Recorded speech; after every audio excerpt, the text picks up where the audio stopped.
Hey guys, how you doing? On this video here, I talk about it's a continuation of my hydronic series. I talk about domestic hot water in regards to hydronic heating. Either it's a tankless heater on an oil-fired boiler, or a storage on aqua bank, either on an oil-fired boiler or a gas boiler. How you would heat the water up. Hydronics is basically just using water that you heat up to do another, heat water up in a storage tank or in an aqua bank through a tankless. Hydronic heating is just simple as that, using water to heat with. That's all it is. Hot air, you would heat up a furnace and you blow hot air across the heat exchanger to get hot air. But that's all hydronic is. It's just using water. Um, in the series to come, I'm going to talk about probably antifreeze, how to install antifreeze. That's going to be another subject. Controls is going to be a big one. I'm going to go over a bunch of different controls. I've been meaning to do that for a long time anyway. But it's going to be, another video. So hopefully you enjoy the video, guys. Alright guys, in this one we're going to talk about tankless heaters. That would be basically in an oil-fired boiler. You could have a tankless heater, and this is one that come out of a square unit. I cut the plate off, but that's what it looks like. It's basically, the water goes through here, then you get the heat transfer from the boiler water to heat up your domestic water. You're going in the bottom. Bottom would be the inlet, and the top would be the outlet. Well, that's what it looks like. So what you do on a boiler like that had a tankless, it'd have a low limit and a high limit. The low limit would be set at like 160, and a boiler would maintain at least 160 degree water at all times. So for a call for domestic water, when it went through here, it would heat up. Now I got a couple of old stuff here. I'm gonna just kind of go over this out of my piles. This is what a temperance valve looks like. Basically, you got a hot water coming in from your tankless. After you go into the tankless and you come out of the tankless. Okay, the water will be coming in here hot. Then you got a cold water. It mixes cold and hot for your mix going out. And there's an adjustment on this. When I put them in, I usually set them right in the middle of these temperance valves. Now, there's different kind of temperance valves. This is the old style, very common Watt 70A. They have some newer ones now that are better. Some of the Honeywells. But these things can be replaced. A lot of times I'll just back this off and take the whole cartridge out, and just if the housing good, I'll just replace the whole top of it. A lot of times. On this one over here, you got another style here. Okay, and if you got a tankless, you're always going to have a pressure relief valve. It's a little 1/2-inch pressure relief valve. It's going to be put on there. And also, you usually put a flow control. Now, you're only going to get so many gallons a minute out of the tankless.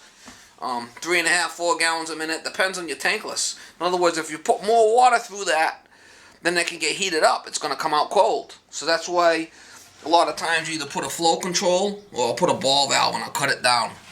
Now, another thing I always do when I install a temperance valve is I always put a ball valve on the water supply going in. Because what's going to happen is, down the road, they're going to be running out of hot water. They're not going to have enough hot water.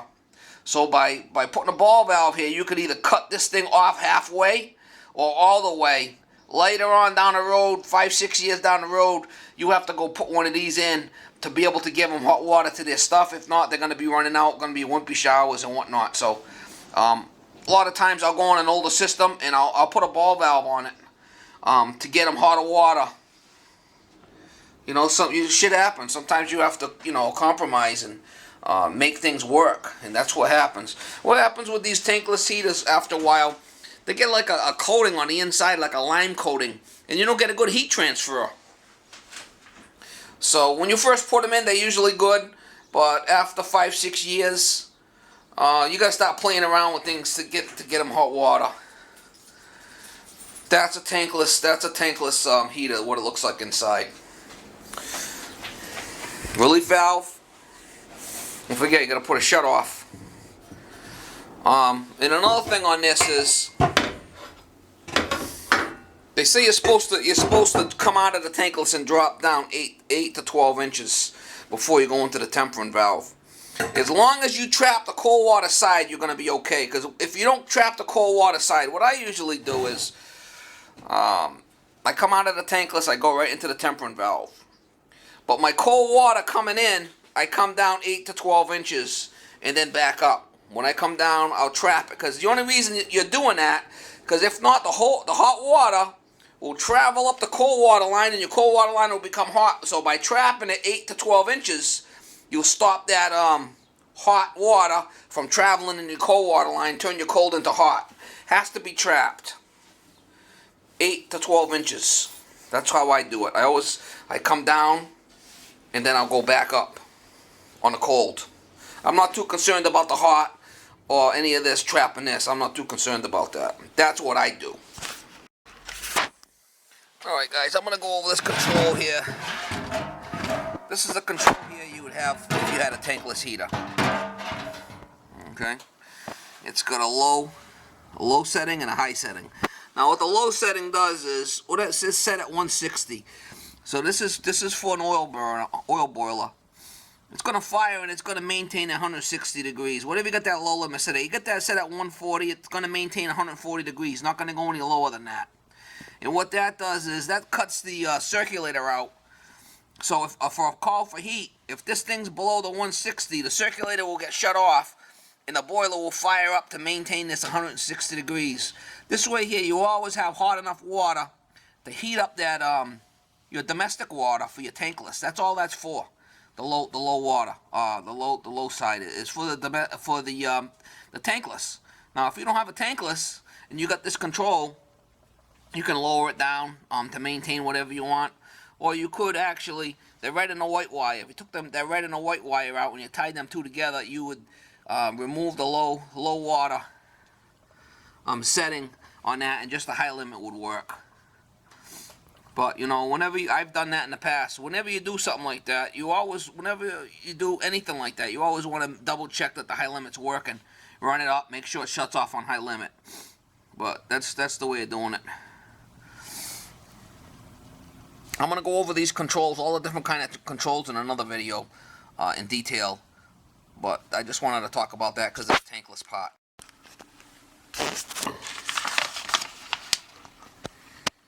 Here's a diagram on how they want you to pipe it off right there. That's what Watts recommends on a temperance valve. And then this is what they recommend on a water heater, if you're going to put one on a water heater.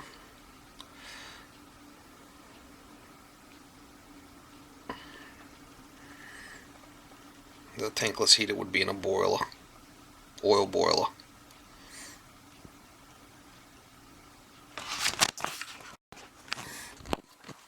All right, this is how I do my temperance valves and my tankless coils. You'd have the control here. You'd have it in and out on the tankless. Okay. On a hot, I'd come over.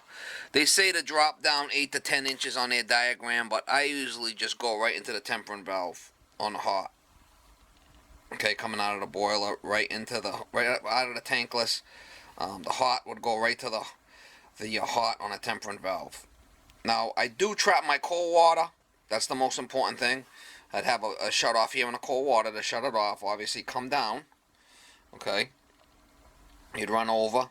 I'd come into the bottom of the temperance valve with a cold. I'd put a ball valve here for future use. I'd come over. I'd put my pressure relief valve here. Okay. You can also put a boiler drain here if you wanted to drain it out, or if I ever have to drain it, I'll just unscrew that pressure, the pressure relief valve for a tankless. It's only half inch. It doesn't have any rod on it. It's strictly pressure. Okay. You can put a little male adapter and drop it down to the floor if you want. And then I'd come up here and go into the inlet of the tankless. The only reason why you trap in the cold, because what will happen is if you don't trap the cold water 8 to 10 inches, 8 to 12 inches, the hot water will migrate up the cold water line, and your cold water line will be hot. So that's the only reason why you're trapping it. If you don't trap it like this, if you trap it like this will always stay cold. This will never get warm.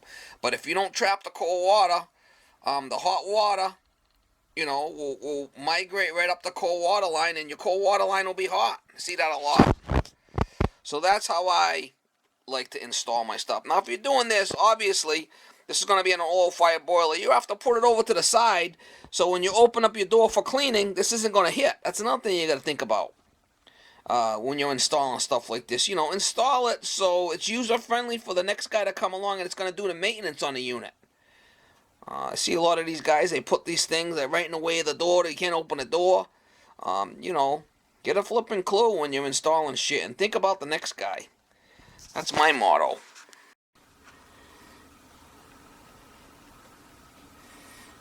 This is what a temperance valve looks like up close on the one.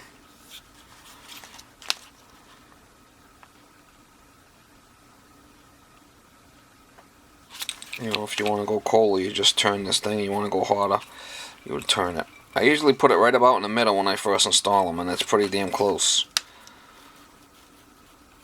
You come into the hot, then you got cold coming in, and hot and cold would mix through the temperance and go up to your shower valve or your faucet or whatnot.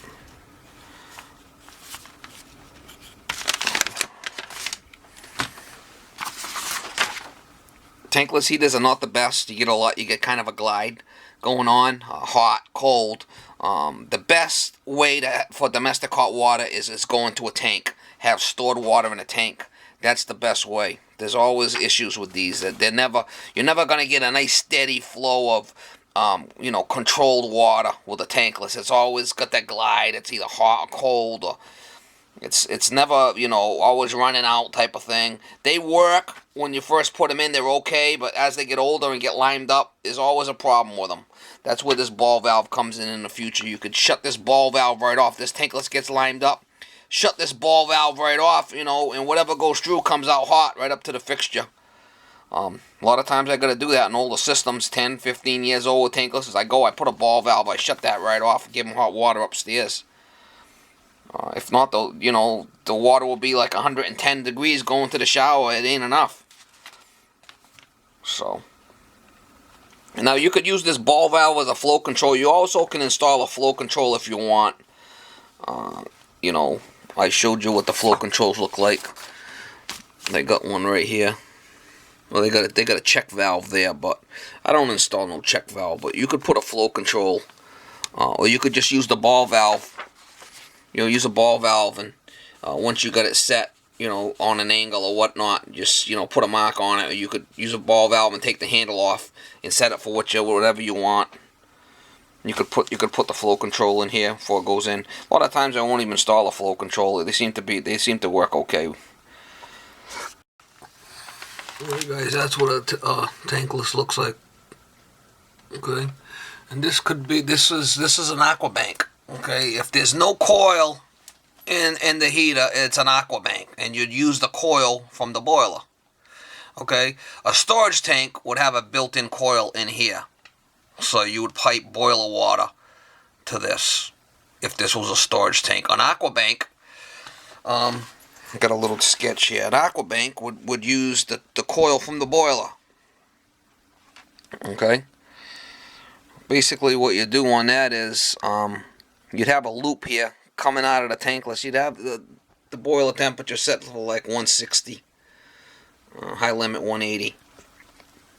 You'd have a tank here with an aquastat on it, and that would just turn this bronze circulator on here. Now this is all domestic water, so it has to be a bronze circulator, 006. So basically what happens is it comes out of the tankless here hot, it goes into the heater, okay, mixes with all this water in here, and then comes back here through here in the supply. And as you use the water out of here, there's a cold water line that comes in, should be trapped, so you don't, and there's a check valve here.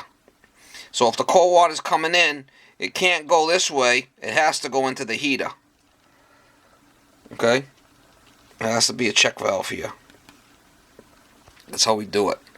So if there's no, if they're not calling for water, it just circulates through the tank, through the tankless like this.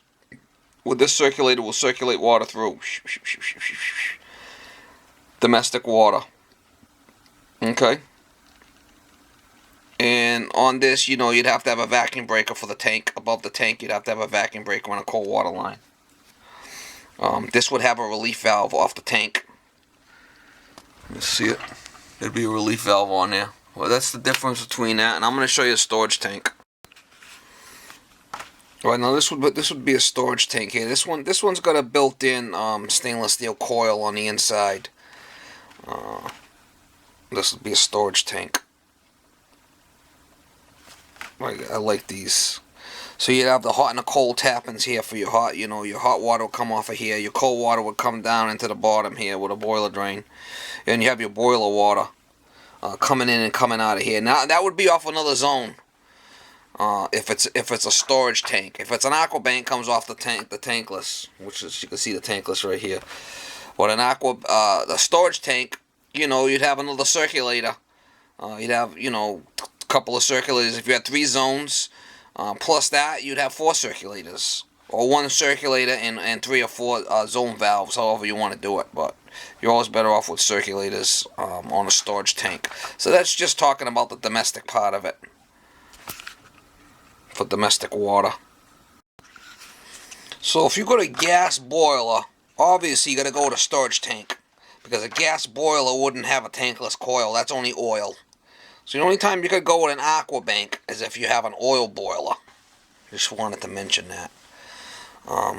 Aqua banks don't last as long as these storage tanks. You're better off, if you're going to do it, go this route. Now you could take an electric water heater and turn it into an aqua bank also.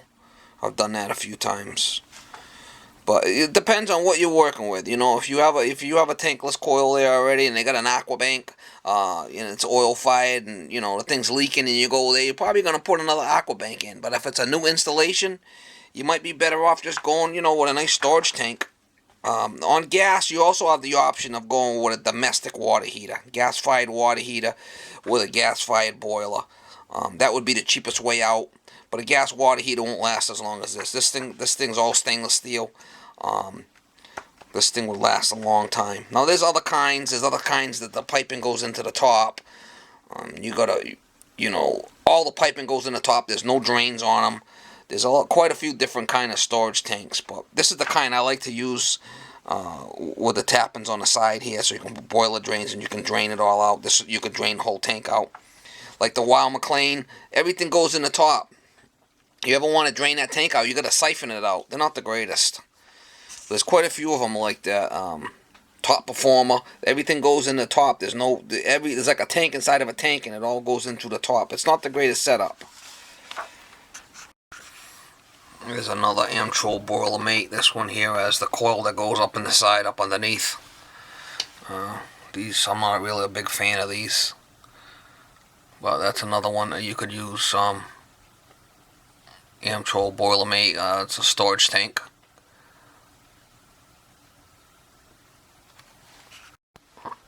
Yeah, if I'm going to put a storage tank in, I either go with one of these or one of the peerless ones. It's all stainless steel. It's got a stainless steel coil in it. You got boiler supplying. It's got a little pigtail coil in it. It's all stainless steel. The whole tank's stainless also. And the reason I like these is obviously you come off the top with the hot. You'd have to put a brass T there with a long relief valve in the top. T&P relief valve. If anything, T&P relief valve that goes in the top of the tank, it's got to be one of the long 8-inch stems on it. If it's in the side, it can go 4-inch. That's my state. Over here, you come in the bottom with the water. You'd come down. You'd put a vacuum breaker above the tank. You'd come down into the bottom of the tank. You'd put a boiler drain there for draining. And the supply and return, you'd come into the supply here. And the return, they say you should run 1-inch supply and return on the boiler feed. If it's a 40-gallon, I go with 3/4. 3/4 is adequate. I never have an issue with it. But they do recommend 1-inch supply and return on the boiler feed, and this would be off another zone. off the zone, off the boiler, because your coils in here on this boiler control. This would fire up your zone control, your boiler, and your circulator, and heat this water up, whatever this is set at. Probably set this at 130, this zone control, and then you'd have stored water, 130 degrees of stored water. This could be either oil fired or gas fired storage tank, and this thing would last you probably a lifetime. I think I got a 25 year on these tanks, and they're good. They're nice and light. They're lightweight, easy to move around. Get them down in the house and put them up on some blocks and pipe it off, and you'd be good to go. All right, so that's what I do. An aqua bank, like I said, it's a little bit different than a storage tank. I just figured I'd bring that and let you guys know the difference. All right, guys, appreciate you watching.